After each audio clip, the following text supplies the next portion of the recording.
Their decision to interfere with my life was a grave error. I am about to recount the tale of how a few HOA officials transformed my tranquil existence into a nightmare, and how I turned that nightmare into a profitable venture. Indeed, they erected a fence that obstructed the sole access road to my ranch. However, they had clearly never heard the adage, "Never anger a Texas rancher." Now, I find myself tallying the earnings from my makeshift toll collection point, while the HOA president is left to justify to his superiors the sudden depletion of their budget. I am Ethan Morgan, a 38-year-old who telecommutes as a business consultant but has harbored a passion for electronics and do-it-yourself projects since I was a boy.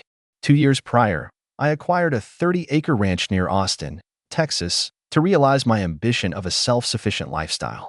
When I first acquired the property, it was not particularly impressive.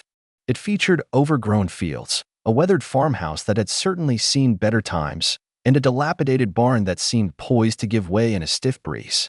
Yet, where some perceived difficulties, I recognized opportunity. The soil was rich, the water rights were secure, and crucially, it was distant enough from the city to offer serenity but near enough for convenient supply runs. My fascination with technology and building things with my own hands has been lifelong. Starting in middle school, I was disassembling and reassembling electronics, often with modifications. These endeavors were sometimes successful and other times led to minor, controlled fires that did not amuse my parents. With time, I became proficient in programming and electronics, skills that proved invaluable for automating systems on my property. My initial major undertaking was a self-operating watering system that utilized soil moisture sensors and weather forecasts to fine-tune irrigation for my vegetable garden, resulting in water conservation and a bountiful harvest that first summer. Following that, I constructed a solar-powered chicken coop featuring automated doors that opened at dawn and closed at dusk, safeguarding my poultry from predators. I even engineered a notification system that would send me a text message when one of my goats was nearing labor by analyzing their movement patterns. My ranch evolved into my personal sanctuary and creative outlet, a place where I cultivated vegetables, raised chickens and goats, and developed technological answers to the challenges of farm life. On most weekends, local families would stop by to purchase fresh eggs and produce, and I sometimes leased a portion of the land for small gatherings and camping. The access road to my ranch had been in use for more than 50 years and traversed a small parcel of land overseen by the Golden Meadows Homeowners Association. This neighborhood, situated about half a mile from my land, consisted of upper-middle-class residences with meticulously kept lawns and uniform mailboxes. While I was not an HOA member, I possessed a documented right-of-way agreement from the prior owner that legally affirmed my entitlement to use this road. The document was explicit. I had an enduring right to reach my property via this path, irrespective of who owned or managed the adjacent land. This setup had functioned flawlessly for the preceding 2 years. I fostered amicable ties with the majority of my neighbors, especially Frank and Eleanor Hamilton, an elderly couple who had been next door for 30 years and were regular customers for my eggs and vegetables. Frank, a retired engineer, frequently assisted me in diagnosing issues with my more complex projects, while Eleanor would trade her renowned blueberry pies for fresh eggs. Our arrangement was mutually beneficial. Life was calm and fulfilling until a certified letter appeared in my mailbox one Tuesday afternoon. I recall the moment distinctly, as I had just completed the installation of a new automated feeding system for my goats and was spattered with hay and grease when I retrieved my mail. The official-looking envelope was conspicuous among the typical bills and flyers. Inside was a formal summons to an urgent HOA meeting at the Golden Meadows Community Center. What captured my attention was an ambiguous mention of illegal road usage issues and security enhancement proposals slated for discussion and a vote. I was perplexed, given that I wasn't part of the HOA and held a legal right to the road. The letter felt intentionally vague, filled with corporate language that served to obscure its intent rather than illuminate it. After rereading it multiple times, I resolved to go to the meeting to resolve any potential confusion. I had no inkling that this HOA meeting would mark the start of a half-year-long struggle, from which only one side would emerge victorious. The day of the meeting was marked by an unseasonable spring thunderstorm. Rain lashed against my truck as I drove the well-known path to the Golden Meadows Community Center. The irony was not lost on me that my very entitlement to travel this road was supposedly open for discussion. I parked my mud-splattered pickup truck between a pair of immaculate luxury SUVs, feeling immediately out of my element. My work boots created damp footprints on the gleaming floor as I stepped into the community center, eliciting looks of disapproval from several smartly dressed residents. That Thursday evening, I entered the community center to find approximately 20 residents already arranged in orderly rows of folding chairs. I saw a few familiar faces, including Frank Hamilton, who offered a worried nod from his seat. At the head of the room was a tall man in a pricey suit I didn't recognize. His salt and pepper hair was impeccably coiffed, and his leather footwear shone under the fluorescent lighting. He possessed the polished grin of a politician or a used car dealer, the type that doesn't quite reach the eyes. He presented himself as Maxwell Bennett, the new HOA president who had recently moved from Dallas after a prosperous career in real estate development, a detail he added with clear self-satisfaction. Next to him was Patricia Lawson, the HOA manager, whose constant scowl seemed to be a permanent feature of her face. She held a tablet against her chest as if it were a repository of national secrets and regarded me with instant wariness. Maxwell initiated the meeting by covering various community topics: landscaping agreements, the forthcoming renovation of the community pool, and the annual summer cookout. Eventually, he broached what he termed the ranch road situation. The nonchalant manner in which he segued to this subject, as though it were merely another point on the agenda instead of a matter that could profoundly affect my life, caused my blood pressure to spike. I saw Frank fidget uncomfortably in his chair. As many of you are aware, Maxwell began with an air of practiced command, adjusting his high-end tie. We are planning to develop Golden Meadows Estates on the property adjacent to our community. This upscale housing development will elevate all of our property values by a minimum of 30%.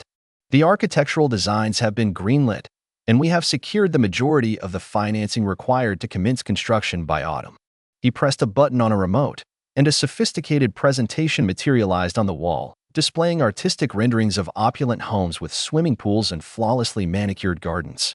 Phase 1 will consist of 12 executive residences starting at $1,200,000, complete with a private clubhouse and tennis courts for the exclusive use of Golden Meadows residents, he went on, as murmurs of approval spread through the crowd. However, we have one challenge: the unsightly ranch that generates unwelcome traffic through our beautiful community. My anger started to simmer as I understood he was referring to my property. His pronunciation of ranch made it sound more like a hazardous waste site than a working farm. Maxwell proceeded, showing architectural concepts for a substantial security gate and fence system intended to beautify the entrance and control undesirable traffic, a thinly veiled jab at me and my visitors. The security gate will showcase stone pillars, professional landscaping, and a cutting-edge access system that will improve both security and property values, he elaborated. Cycling through more images. Construction is set to start tomorrow and should be finished within 3 days. I could not remain quiet any longer. My chair made a loud, scraping noise on the floor as I rose to my feet, capturing the attention of everyone in the room. "Pardon me," I said, striving to maintain a level voice despite my mounting rage. "I'm Ethan Morgan, the proprietor of that unsightly ranch you mentioned. I possess a legal easement that gives me access to my property through that road. You cannot simply obstruct a legally recognized right-of-way without any prior notification or dialogue." The room became silent. Maxwell's look shifted from surprise to contempt in a heartbeat. He evidently had not anticipated my attendance or that I would speak out. He composed himself swiftly, however, producing a condescending smile that made me want to dislodge his perfect teeth.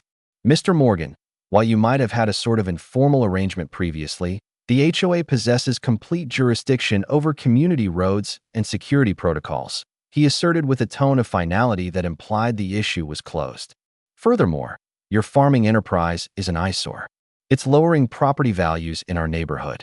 The board has already given unanimous consent to the security gate project." He indicated a group of nodding men and women in the front row, whom I presumed were the board members. "Naturally, we are not unreasonable. You will have the option to buy an access card for a yearly fee of $300. That's rather generous, given the enhanced property values and security we are providing." I felt my face flush with anger. This is not an informal arrangement. It is a recorded easement filed with the county. That is a legal right you cannot simply override with a vote. I scanned the room, locking eyes with several residents. "And my farm has been here for decades, long before most of your homes were constructed. The previous owner had no problems with the community, and neither have I until this moment." Maxwell's smile remained fixed, but his eyes grew cold. "Well, times change, Mr. Morgan. The board's decision has been made. Construction begins tomorrow. I would recommend you apply for your access card soon to prevent any disruption." With that, he seamlessly transitioned to the next topic on the agenda, as if the discussion was concluded.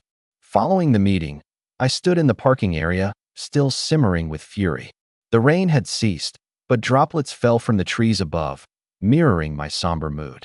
George Miller, a long-term resident I knew from past community functions, approached me with caution. He was a man in his 60s with gentle eyes, and a constant worry line creased into his brow.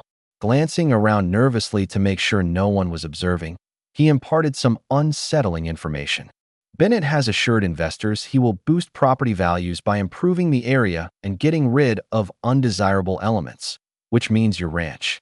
He needs your property for the complete development. This gate business is merely the initial move to pressure you into selling." George's voice fell to a whisper. He's employed this tactic in other communities.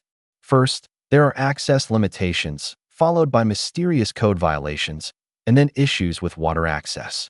He will make your life a living hell until you finally relent and sell. I expressed my gratitude to George for the insight, a growing sense of foreboding settling in. When I requested to view the documents related to my easement rights, Maxwell asserted they were under review and not currently accessible. "Legal is examining the legitimacy of old easements in light of our updated security needs," he stated dismissively. "I'm confident we'll resolve it all in due course." The subtext was unmistakable. He was stalling while proceeding with his agenda. As I drove back home that evening, the beams of my truck's headlights piercing the gloom, I couldn't shake the sensation that I was on the verge of being steamrolled by individuals with greater financial resources and influence than I possessed. That evening, I contacted my friend Olivia Nguyen, a real estate attorney in the area whom I had known since college. Despite the late hour, she answered on the third ring. I detailed the situation while pacing in my kitchen, periodically glancing out the window as if I expected to see bulldozers already advancing. Olivia listened intently, interjecting with clarifying questions. Once I had finished, she emitted a low whistle. "Ethan, these HOA people can be relentless, but they can't just disregard a recorded easement. That's not how property law operates," she clarified, the sound of keyboard clicks in the background indicating she was already conducting research. "First thing in the morning, visit the county registry office and obtain a certified copy of your easement. If it's on record correctly, they are legally barred from blocking your access. However, challenging this could drag on for months and rack up thousands in legal expenses." Her words were not exactly reassuring, but they did provide me with a course of action. "What about tomorrow?" "They're commencing construction in the morning," I inquired, a note of anxiety in my voice. "Can we obtain an emergency injunction or something similar?" Olivia sighed. "Emergency injunctions also require time, Ethan. A few days at least, possibly weeks, based on the court's schedule. Document everything. Take pictures. Record your interactions. Maintain copies of all correspondence. If they do manage to completely block your access, contact the sheriff. That could be construed as illegal imprisonment on your own property." We conversed for another 30 minutes, formulating a plan. By the time our call concluded, it was after midnight. Before retiring for the night, I took a flashlight and strolled down my driveway to the main road. As I suspected, survey markers and stakes lined the roadside. Bright orange flags and spray-painted lines indicated where the fence and gate were to be installed. They had evidently been preparing for this for some time. I had a fitful night's sleep, believing I had a few days to address the legal matters. However, upon waking the next morning to the noise of large equipment, I understood the situation had intensified significantly overnight. The distinct beep-beep-beep of construction vehicles reversing roused me from my sleep shortly after sunrise. I hastily dressed and ran outside, still tugging on my boots as I sprinted down the driveway. From my front porch, I watched with incredulity as a construction team put up an 8-foot metal fence and set up an electronic gate right across my access road. The fence stretched out from the gate in both directions, effectively isolating my property from the main road. A large yellow excavator was busy digging post holes as workers poured concrete for the gate's foundations. I hurried over, insisting on speaking to the person in charge, but the crew members simply stated they were acting on orders and could not halt the work. "We're just performing our paid duties, sir," a worker in a hard hat remarked, avoiding my gaze. "You'll need to speak with the HOA management if you have issues." Within an hour, Maxwell showed up with Patricia accompanying him, both impeccably dressed despite the early hour and the construction environment. Maxwell smugly brandished what he asserted was a building permit, though he was cautious not to allow me a close inspection. "This is HOA property, Mr. Morgan," he declared with thinly veiled triumph. "You will be required to register for an access card at $3,000 per year to utilize our private road. Patricia can handle your application today, although approval usually takes 5 to 7 business days." He offered that disingenuous smile once more. "Until then, I have approved a temporary access card for you. We are not monsters, after all." I was furious, my hands balling into fists at my sides. "This is unlawful. I have an easement, and you are aware of it. You cannot block my sole means of access to my property." Maxwell's smile did not waver, but his eyes turned icy. "Mr. Morgan, I realize you're distressed, but I would suggest you refrain from interfering with a legal construction project. We possess all the required permits, and I would be reluctant to involve the police should you become disruptive." He placed a hand on Patricia's shoulder. "Miss Lawson, kindly provide Mr. Morgan with his temporary access card. I have other appointments to get to." With that, he pivoted and returned to his luxury SUV, leaving Patricia to manage the situation. Patricia gave me a plastic card with clear hesitation, as if she were parting with her own personal wealth. "This card expires in 7 days, she stated tersely. "The annual fee must be settled in full before we can provide a permanent card. There are no options for monthly payments." Her demeanor made it plain that she anticipated trouble from me and was almost eager for it. With no other immediate recourse, I accepted the card and went back to my truck. The gate was already functional, compelling me to swipe the card to leave my own property. The humiliation and rage I experienced in that moment were immense. I proceeded directly to the county registry office, a 30-minute drive to the downtown courthouse. The registrar, an older woman with glasses suspended from a chain about her neck, assisted me in finding and securing a certified copy of my easement document. She arched her eyebrows as she looked it over. "This is a fairly standard perpetual access easement," she noted. "It's been effective since 1972. It's odd that anyone would contest it." I held the document like a lifeline, feeling a small sense of justification, yet still unsure of what to do next. From there, I went straight to Olivia's office. Her law firm took up half a floor in a modest office building at the edge of downtown. Her assistant led me into her office right away, where Olivia was already encircled by open law books, her computer screen displaying numerous tabs of legal research. After examining the documents, she affirmed that my easement was still valid and legally binding. "They cannot lawfully block your access," she declared firmly, taking off her reading glasses. "This easement is unambiguous and properly recorded. It is attached to the land, which means it transfers with ownership and is not influenced by the current owners of either property." She leaned forward, her expression grave.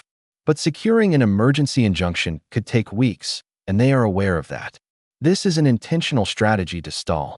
They are aiming to compel you to act before the legal system has a chance to intervene." Olivia clarified that we could seek an emergency injunction, but the courts were heavily backlogged, and it would likely be a minimum of 3 weeks before a hearing could be scheduled. "In the meantime, document everything," she recommended. "Take photographs. Record conversations, if legally permissible. Maintain a meticulous journal. If they completely obstruct your access, even for a short period, contact the sheriff immediately and refer to your easement rights." I departed from Olivia's office with a strategy, but with the feeling that I was already lagging several moves behind in a game of chess I hadn't known I was a part of. When I got back to my property that afternoon, the fence and gate installation was finished. The once unobstructed access road was now blocked by a formidable metal gate with keycard entry, flanked by cameras and intercoms.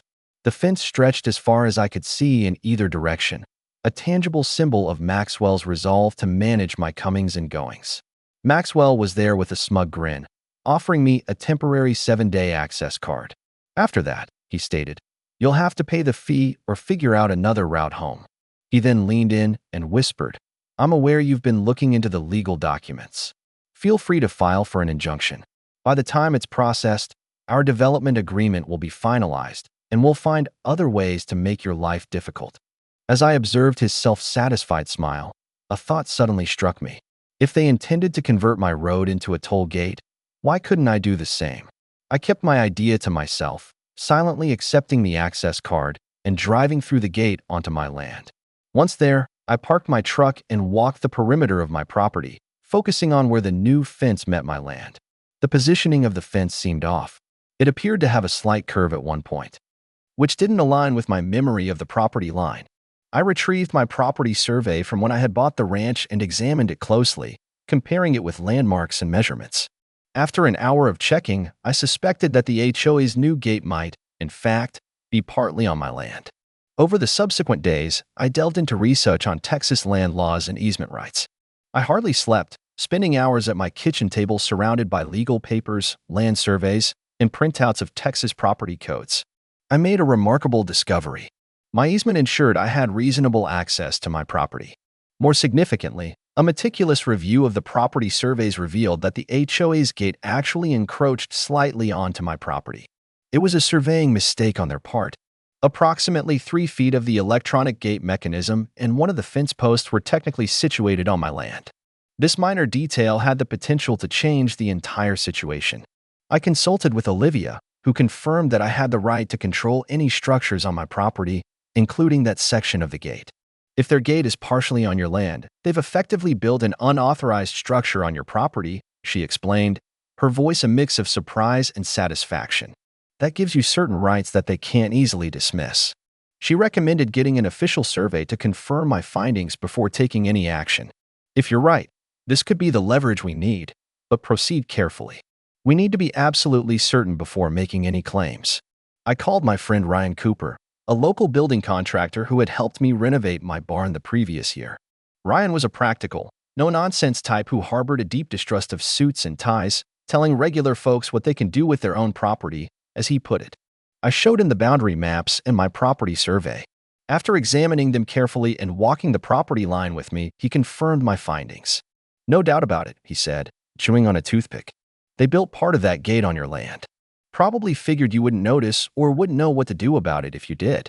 Ryan helped me formulate a plan to build my own toll booth right next to the HOA gate on the section of land that was legally mine. With my background in electronics and DIY skills, I could design and program an automated system for the booth. We'll need to move fast, Ryan advised. Once they realize what we're up to, they'll try to stop us. Better to ask for forgiveness than permission in this case. Ryan and I spent the entire weekend planning and gathering materials, knowing we needed to act quickly while the HOA office was closed. We made runs to hardware stores, electronic suppliers, and lumber yards, gathering everything we would need. Maxwell thinks he's won, I told Ryan as we finalized our blueprints. But this weekend, he'll learn never to underestimate a rancher with DIY skills and a score to settle. On Saturday evening, we started construction. Ryan brought 2 of his most trusted workers, and I called in a favor from a buddy who specialized in electrical work. We labored beneath floodlights, the noise of our power tools occasionally attracting inquisitive looks from passing vehicles. Fortunately, neither Maxwell nor Patricia made an appearance. Perhaps they believed their victory was already complete. Ryan and I toiled through Saturday night and into Sunday morning, erecting a professional-looking toll booth next to the HOA's gate, situated firmly on my land. We constructed a small yet solid building with a sheltered operator's station, a lift arm barrier, and prominent signage. I personally designed and set up the electronic components, which included cameras, a payment terminal, and an automated barrier arm that I programmed to raise once payment was confirmed. We put up professionally made signs that read, Private Toll Road, $20 PER crossing, $100 monthly pass. A local print shop, whose owner had his own tales of HOA troubles and was happy to assist, rushed the order for me as a favor. By early Sunday morning, we had a fully operational toll booth, complete with official-looking receipts and a mobile payment system, all entirely legal since it was on my property. We even incorporated solar panels and a battery backup system to make sure it couldn't be shut down by a power cut. As the residents of Golden Meadows started to come back from their weekend excursions, they were met with our new toll booth, sparking confusion and disbelief. A line of cars began to form as drivers attempted to understand the situation.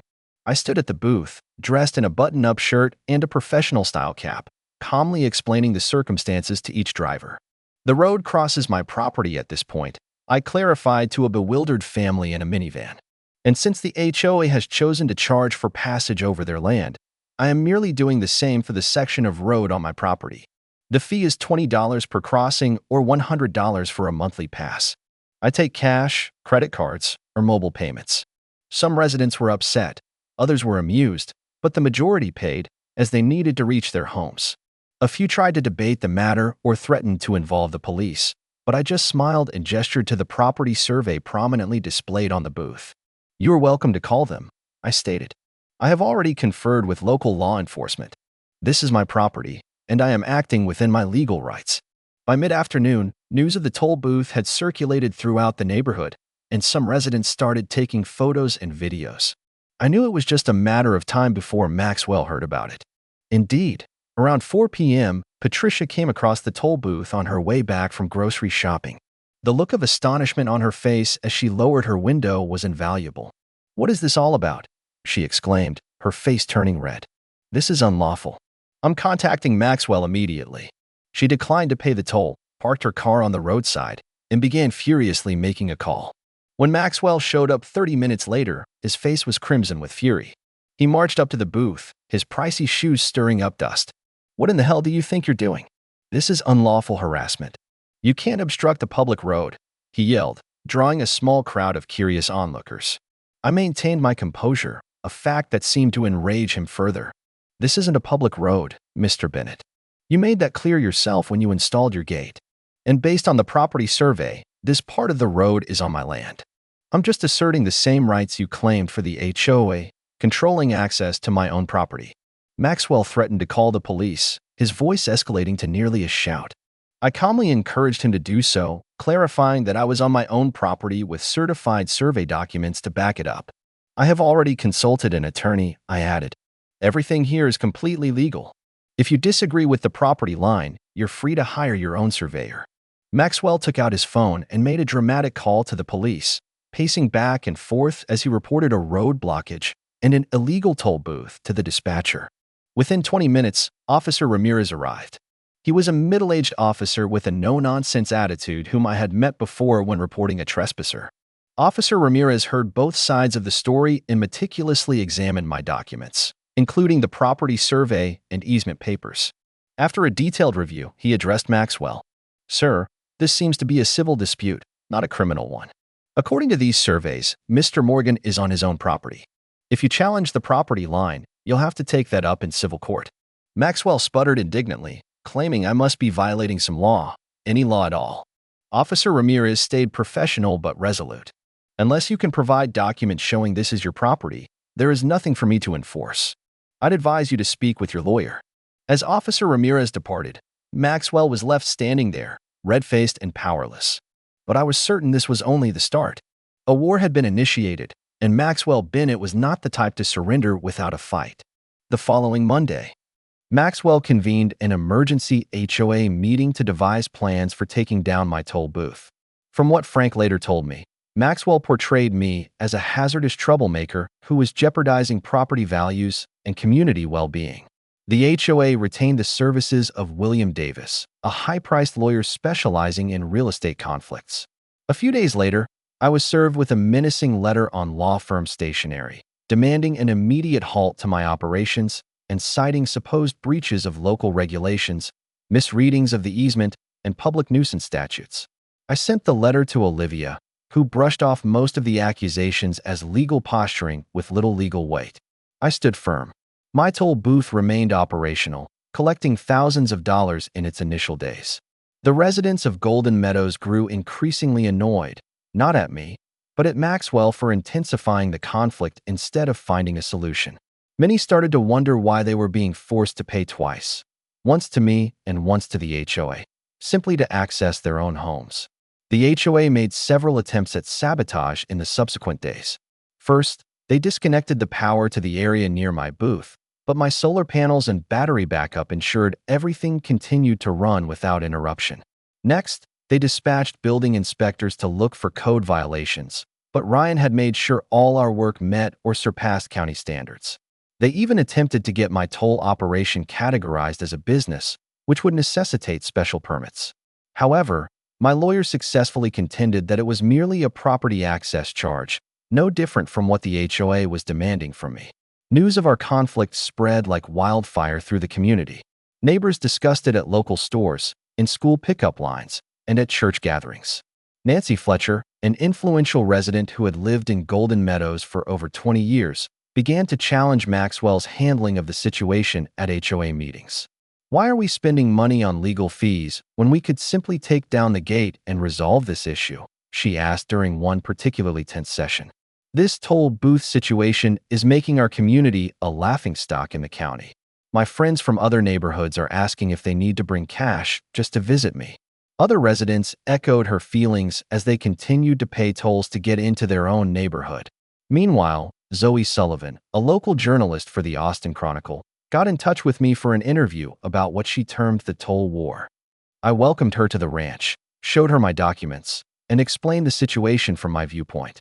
"I didn't initiate this conflict," I told her. "I simply want the access I'm legally entitled to. But if they're going to charge me for crossing their land, I don't see why I can't do the same." Her article, which detailed the dispute and Maxwell's aggressive tactics, was published the following Sunday and quickly went viral online. It drew support from communities all over the country that had their own horror stories about HOAs. Local television stations then picked up the story, and soon my small toll booth became a kind of tourist spot, with people driving by just to see it and take pictures. The growing attention and resident dissatisfaction should have prompted Maxwell to seek a resolution, but he instead became more entrenched. My security cameras recorded him and two unidentified men vandalizing my toll booth at 2 a.m. one Tuesday night. The video clearly depicted them damaging the payment terminal, spray painting the camera lenses, and attempting to break the barrier arm. One of the men looked to be William Davis, the HOA's attorney, although a hoodie partly hid his face. The third individual was not identified. I immediately contacted the police and pressed charges for property damage and trespassing, giving them the security footage as proof. The high-definition footage perfectly captured Maxwell's face as he spray-painted my cameras, oblivious to the fact that I had installed backup cameras in less conspicuous spots precisely to guard against such an act. Despite the clear evidence, Maxwell boldly denied any part in the incident when questioned by police later that day, asserting that I had no definitive proof and implying I had orchestrated the vandalism myself to gain sympathy. What he failed to grasp was that my security system had automatically saved the footage to a cloud server even as the equipment was being damaged, and I had already distributed copies to Olivia, the police, and several trusted friends for safekeeping. With Ryan's assistance, I had the toll booth rebuilt within a day, making it even more durable than before. We strengthened the frame with steel parts and incorporated additional security measures, such as motion detectors and alarms. I also put up a new sign, "Special fee for Maxwell Bennett, $1,000 per crossing," and I shared the vandalism video on social media. It circulated rapidly through community pages and local forums, causing considerable humiliation for Maxwell and the HOA board. The HOA convened another emergency meeting where numerous residents voiced their outrage at Maxwell for his unprofessional conduct and the potential legal trouble he had brought upon the association. "You've now put us all at risk of a lawsuit," one resident yelled during the meeting, according to Frank's account. "What were you thinking? Vandalizing private property on camera." During this period, I persisted in my investigation of Maxwell's history and motives. Through public records and connections in the real estate sector, I found that Maxwell had a close connection with Platinum Ridge Developments, the firm responsible for the proposed Golden Meadows estates. He was not merely overseeing the transaction as HOA president. He was set to receive significant personal commissions for resolving the ranch situation and paving the way for the development. This represented a blatant conflict of interest that he had failed to disclose to the HOA members. I also unearthed evidence that suggested he had intentionally hidden my easement rights from the HOA board, framing the gate project as a straightforward security upgrade rather than an effort to coerce me into selling. Olivia discovered documents that proved Maxwell had deliberately provided false information on the original building permit for the fence. The permit application indicated a different placement for the gate than where it was actually constructed, strategically omitting any reference to existing easements that could have alerted the county permit office. Meanwhile, I came into possession of a leaked email from an HOA resident in which Maxwell confessed his intention to nullify my easement rights to drive up property values. Once Morgan sees he can't get to his property easily, he'll be left with no option but to sell to us at our offered price, Maxwell had written. The temporary disruption for residents will be justified when property values jump by 30% with the new development. I now had all the necessary evidence to trap Maxwell. But before I made my final move, I wanted to give him one more opportunity to incriminate himself further. I extended a formal invitation to Maxwell for a peace talk at Olivia's law office. To my astonishment, he agreed, likely thinking he could browbeat me in a more official environment. The meeting was scheduled for Wednesday afternoon. I got there early to go over our strategy with Olivia and to ensure our recording devices were operational. Maxwell showed up 15 minutes late, a tactic meant to show his dominance. He was accompanied by William Davis. Both were clad in costly suits that likely cost more than my farm's monthly earnings. During the meeting, I presented a clear-cut proposal. I would take down the toll booth and withdraw all legal actions if the HOA removed their gate and provided a written guarantee of my permanent easement rights. This is a straightforward resolution that puts an end to the conflict right away, I stated. We all go back to the way things were, which was working well for years. No more toll booth. No more gate. No more legal expenses. Maxwell and Davis looked at each other. Then Maxwell leaned in with a patronizing smile. Mr. Morgan, I don't believe you grasp your situation. The HOA has far greater resources than you. We can prolong this in court for years if we have to. You will be bankrupted by legal costs long before we feel any real effect. Maxwell, ever the overconfident one, turned down the offer and proceeded to disclose more information about his development schemes, including how he had manipulated the HOA board by keeping crucial information from them. Most of those fools don't even bother to read the papers I give them, he bragged. They just cast their votes as I direct them. This development is going to proceed, with or without your cooperation. The only real question is if you'll gain from it by selling now or be financially devastated by fighting it. What he didn't realize was that our discussion was being legally recorded, with Olivia present as a witness. Texas law permits recording with the consent of one party, and we had discreetly placed a notice in the meeting room stating that recording might take place, a detail that Maxwell and Davis, in their self-assurance, had missed. The following day, I made everything public: the vandalism video, the leaked emails, the proof of Maxwell's conflict of interest, and the recording of our recent meeting. I shared it all on social media, sent copies to every member of the HOA, and gave the entire package to Zoe Sullivan at the Chronicle. The response was swift and immense. Zoe authored a thorough expose on the matter, complete with evidence of Maxwell's financial ties to the development company and his attempts to withhold information from HOA members. The story was syndicated by larger news organizations, casting an unwelcome spotlight on both Maxwell and Platinum Ridge developments. The HOA board convened an emergency session where several members called for Maxwell's immediate dismissal. The meeting descended into chaos, with residents shouting and demanding explanations. Maxwell attempted to defend his actions, asserting that the recordings were manipulated and the evidence was fabricated, but his claims were met with skepticism. Patricia sat silently next to him, her expression indicating she was already formulating her departure plan. Within a week, Maxwell was terminated by the HOA, now confronting a civil lawsuit from me and possible criminal charges for vandalism. William Davis discreetly stepped down as the HOA's legal counsel, likely aware that he had been recorded potentially engaging in criminal behavior. The newly formed HOA board, with Nancy Fletcher as the interim president, acted swiftly to rectify the situation. They passed a unanimous vote to take down the gate and officially acknowledge my permanent easement rights in a legally binding agreement. They also consented to compensate for the damages to my toll booth and to cover my legal fees as part of a settlement. Platinum Ridge Developments pulled out of the Golden Meadows Estates project following the scandal, not wanting to be linked to the negative press. The property that was intended for development was later acquired by a conservation trust and set aside as a natural reserve, enabling the community to preserve its semi-rural atmosphere. Maxwell made a last-ditch effort to sue me for defamation, but the court threw out his lawsuit when he failed to show that any of the evidence I had presented was untrue.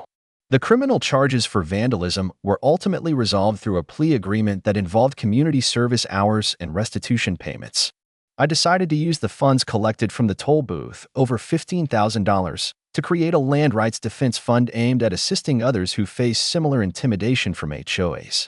The irony was not lost on me that Maxwell's scheme to extract money from me had inadvertently funded a resource to help others combat such tactics. I threw a large barbecue celebration at my ranch, extending an invitation to all the residents of Golden Meadows, with the exception of Maxwell, and the local press. The gathering turned into a festival of community strength, with many residents voicing their relief that the toll war was finally concluded. At this event, I shared my intentions to grow my ranch into a community agricultural education center, fostering positive connections with my neighbors. This land was always intended to be shared, I announced to the assembled guests. Rather than being a source of contention, I wanted to become a place where we can all unite and gain knowledge from one another. Frank and Eleanor Hamilton were among the first to offer their help with the educational initiatives. Frank proposed to teach basic electronics to children, demonstrating how to construct simple circuits and solar-powered devices, while Eleanor planned to host gardening workshops. Soon, other neighbors joined the effort, contributing their own unique skills and expertise. What had begun as a contentious relationship between my ranch and the community was evolving into a cooperative venture. A year later, my ranch has transformed into a community hub, offering gardening classes, farmers markets, DIY workshops on agricultural automation, and weekend events. Local schools now bring students for educational trips, and the university's Agricultural Extension Office has collaborated with us on research initiatives. Maxwell was compelled to sell his house and move away after being shunned by the community. I put up a small sign where the toll booth used to be, which reads, "Never pick a fight with a rancher who knows how to build things and has too much free time." The site of the former gate has been converted into a pleasant entrance with wildflowers and a seating area. The HOA has since implemented major changes, mandating transparency and curbing the president's power. George Miller was elected to the board and has been a proponent of fair enforcement of community rules.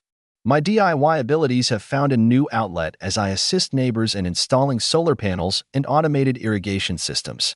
I created an online manual for farm automation that has become popular among small-scale farmers across the country. The toll booth has been taken down, but I've found new uses for its components. The barrier arm is now part of a playground set. The solar panels are used for educational purposes, and the security cameras are now tasked with observing wildlife for scientific education. Zoe Sullivan's article about our conflict earned a journalism prize and helped launch her career in covering community activism. This ordeal taught me that communities are more resilient than individuals driven by avarice. Property values in Golden Meadows have actually risen, despite the failure of the luxury development project. It turns out that living near a dynamic educational farm is more desirable than another uniform housing tract.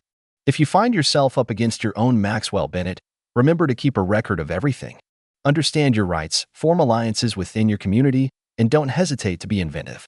The principles of holding your ground, shining a light on unfairness, and using new ideas to create a more even playing field can help you win against bureaucratic intimidation. Today, as neighbors come by for fresh eggs or to attend a workshop, it's difficult to imagine that this property was once the focal point of such intense disagreement. The fence that was built to divide has been substituted with open gates that invite people in. Sometimes, the underdog with a clever idea and a persistent spirit can win against those who confuse wealth with righteousness and power with authority.